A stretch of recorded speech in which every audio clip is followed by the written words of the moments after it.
Bonjour, bonjour.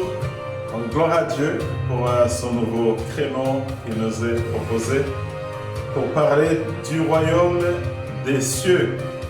Donc, depuis le début de la semaine, Dieu nous a fait grâce de parler de son royaume, le royaume des cieux.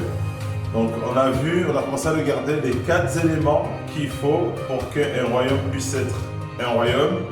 On a vu que pour qu'un royaume soit un royaume, il faut un roi, il faut un domaine, il faut des sujets et il faut des lois.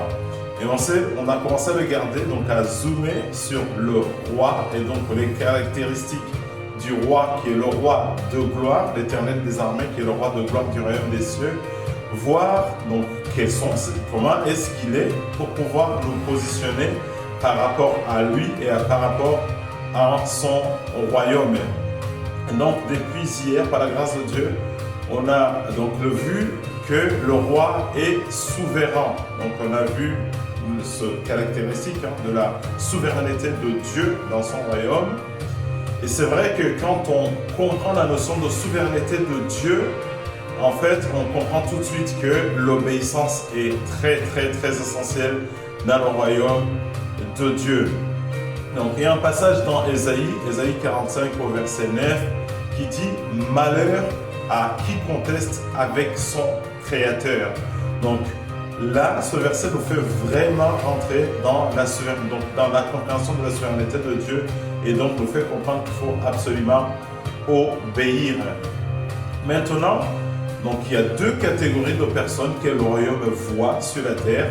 Il y a des personnes qui sont sauvées, qui ont cru en Jésus-Christ, et il y a des personnes qui n'ont pas cru en Jésus-Christ. Donc pour ceux qui n'ont pas cru en Jésus-Christ, donc l'entrée dans le royaume, Jean 3,3 nous dit que si on n'en est pas d'eau et d'esprit, on ne peut même pas voir le royaume des cieux. Donc si on veut donc être en accord avec le royaume de Dieu, il faut se repentir. C'est ce que Matthieu 3,2 dit.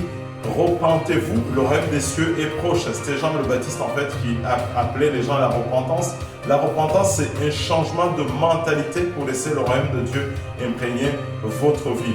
Maintenant, si vous appartenez à Jésus-Christ, la question est de savoir comment vous vous positionnez. Parce que c'est pas parce que vous habitez un royaume que vous avez adopté la mentalité de ceux qui habitent ce royaume-là. Par exemple, moi j'habite en France.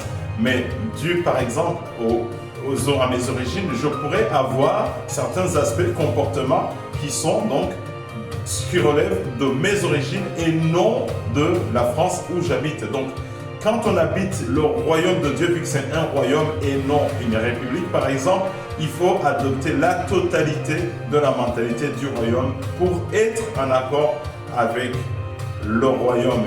Donc voilà, je bénis Dieu pour ce qu'on a pu voir cette semaine, donc son royaume, le royaume des cieux.